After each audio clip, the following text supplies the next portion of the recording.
कानून है, कानून बनाए हैं अपने मुंह में मिट्ठू लोग बने, लेकिन शराबबंदी नहीं है।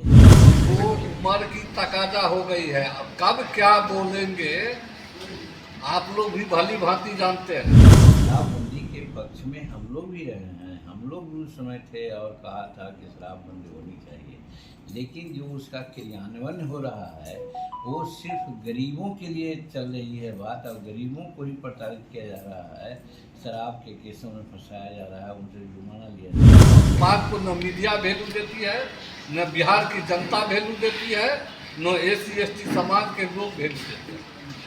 कब क्या बोलेंगे इसका कोई लिमिट नहीं है। 100 चूहा खा करके बिल्ली चली है को ये 2005 में क्या किए थे।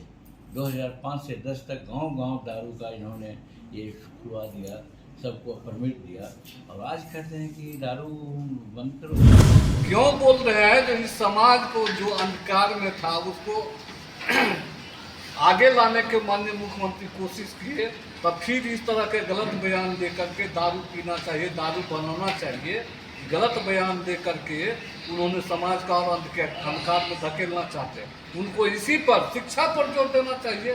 बाल बच्चे को पढ़ाए, कभी सुने हैं उसका भाषण जो महादलित के बच्चे कहाँ पढ़ने के लिए कभी प्रेरित किया कोई भाषण? नमस्कार, आप देख रहे हैं RD न्यूज। मैं हूं योगेश चक्रवर्ती। बिहार के पूर्व मुख्यमंत्री जीतन राम मांझी ने CM नीतीश पर एक बार फिर शराबबंदी को लेकर कड़ा हमला बोला है।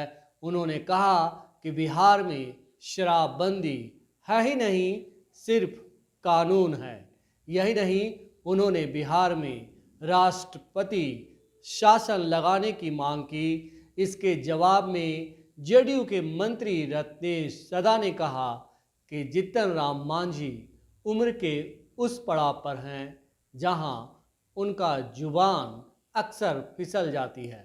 उन्होंने कहा वे कब क्या बोलेंगे खुद उन्हें पता नहीं, क्योंकि उम्र ज़्यादा होने की वजह से वे खुद को कंट्रोल नहीं कर पा रहे हैं। तो जीतन राम मांझी और रत्नेश सदा के बीच किस तरह से आरोप प्रत्यारोप और जुबानी जंग हुआ, सुनिए रत्नेश सदा को और बिहार के पूर्व मुख्यमंत्री जीतन राम मांझी को। शराबबंदी तो है ही नहीं, कानून है, कानून बनाए हैं अपने मुंह में मिट्ठू लोग बने, लेकिन शराबबंदी नहीं है। शराबबंदी के पक्ष में हम लोग भी रहे हैं, हम लोग भी उस समय थे और कहा था कि शराबबंदी होनी चाहिए, लेकिन जो उसका क्रियान्वयन हो रहा है वो सिर्फ गरीबों के लिए चल रही है बात, और गरीबों को ही प्रताड़ित किया जा रहा है, शराब के केसों में फंसाया जा रहा है, उनसे जुर्माना लिया जा रहा है। लेकिन बड़े बड़े जो तस्कर हैं वो तो मौज कर रहे हैं, और मौज कर रहे हैं उसका कारण यही है कि बड़े बड़े तस्कर जो हैं वो अच्छी शराब परोसते हैं, और अच्छी शराब, ये भी बात कोई नहीं कहता है, लेकिन मैं कह रहा हूँ कि अच्छी शराब हमारे गरीब लोग नहीं पीता है। हमारे गरीब लोगों को तो जल्दीबाजी में शराब बना करके लोग परोसते हैं, जो विषैली शराब होती है। 8 दिन में शराब बनती है, जो 2 घंटा में शराब बन जाती है, नौशादा दे के, यूरिया दे करके, गाय पहनाने वाली दवा दे करके, तो वो सब विषैली शराब है। और उन्हें गरीब को उधर केस मुकदमा में भी फंसा रहे हैं, और इधर विषैली शराब से उनकी हत्या होती है। तो शराब के नाम पर गरीबों के साथ यहाँ पर घोर अत्याचार हो रहा है नीतीश कुमार जी के द्वारा। और दूसरे ओर जो बड़े लोग हैं, रात में 10 बजे के बाद पति पत्नी दोनों पीते हैं, लाख लाख रुपए का, 50-50 रुपये के शराब पीते हैं, वो लोग भी आपस में झगड़ते हैं, लेकिन उनकी झगड़ा बाहर नहीं आती है। तो कहने का मतलब कि बड़े बड़े तस्कर हैं उनकी शराब वहीं पर जाती है, क्योंकि वहाँ ज़्यादा कंजप्शन है। हमारे के यहाँ क्या कंजप्शन है, गरीब के यहाँ क्या कंजप्शन है, वो कहीं मिला 18 पावर पे लिया हो गया।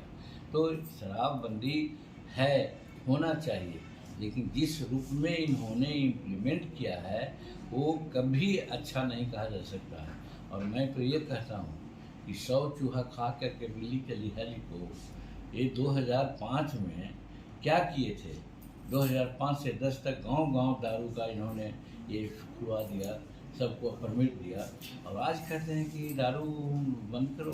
तो दारू बंद करने का इनका ये मतलब नहीं है, ये सिर्फ दिखलाना चाहते हैं जो 5 से 10 के बीच में पाप किए हैं उसका प्रायश्चित करना चाहते हैं। तो इसीलिए मैं कहता हूँ कि शराबबंदी ठीक है, शराबबंदी होनी चाहिए, लेकिन वो शराबबंदी नहीं होनी चाहिए जैसा नीतीश कुमार यहाँ चला रहे हैं। लेकिन आप तो के लिए नीतीश जी की सरकार लोग कुछ सॉलिड काम नहीं कर रहे हैं, सिर्फ जुमलेबाजी कर रहे हैं। देखा जाएगा, हार्ड एक्शन लिया जाएगा और कल्प्रिट को नहीं छोड़ा जाएगा, तो ये कहने से नहीं होता है। और यही कारण है कि जो अपराधी हैं उनका मनोबल बढ़ रहा है। और हद तो ये हो गया कि बताइए, एक भाई की हत्या के बाद एक भाई गवाह बनता है और वो भाई पत्रकार है और वो गवाही न दे इसके लिए उसको गोली मार दी जाती है। ये तो हद न हो गया। तो इसी पर हम जोड़ करके कहा है कि आजकल शेड्यूल कास्ट एट्रोसिटी एक्ट का कन्विक्शन रेट बिहार में बहुत पुअर है। उसका खास कारण यही है कि यहाँ पर जो गवाह होते हैं, गवाह को हर तरह से लोग हतोत्साह करते हैं, परेशान करते हैं, गवाही न देते हैं। यही कारण है कि साक्ष्य के अभाव में कन्विक्शन रेट यहाँ बहुत कम है। तो वही बात वहाँ पर। दूसरी बात, दरोगा गए हैं, दरोगा को भी गोली मारी जा रही है। पुलिस बल जहाँ जा रहे हैं उनको ये हो रहा है, हत्याएं हो रही है, बलात्कार हो रहा है, लैंड ग्रैबिंग हो रहा है। तो ये सब क्या है?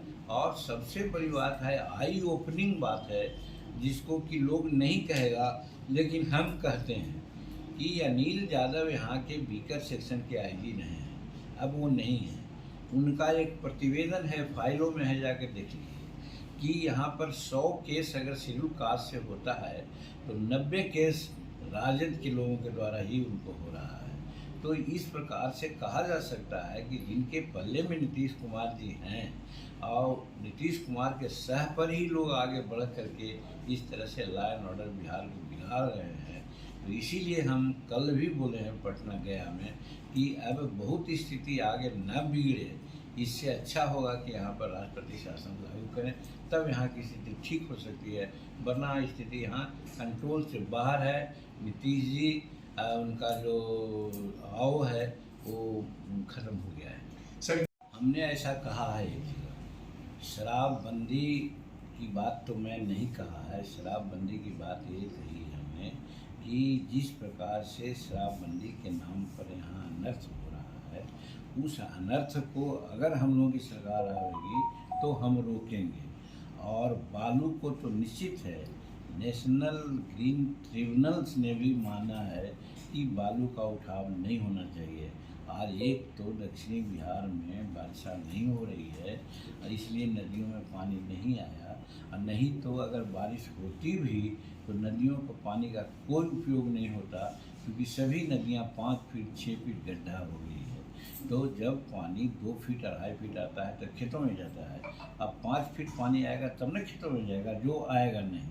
तो कहने का मतलब कि दक्षिणी बिहार के जो खेतों को इन्होंने बंजर बना दिया और किसानों को एक तरह से समझिए कि हत्या इन्होंने किया है, इनके साथ अत्याचार किया है।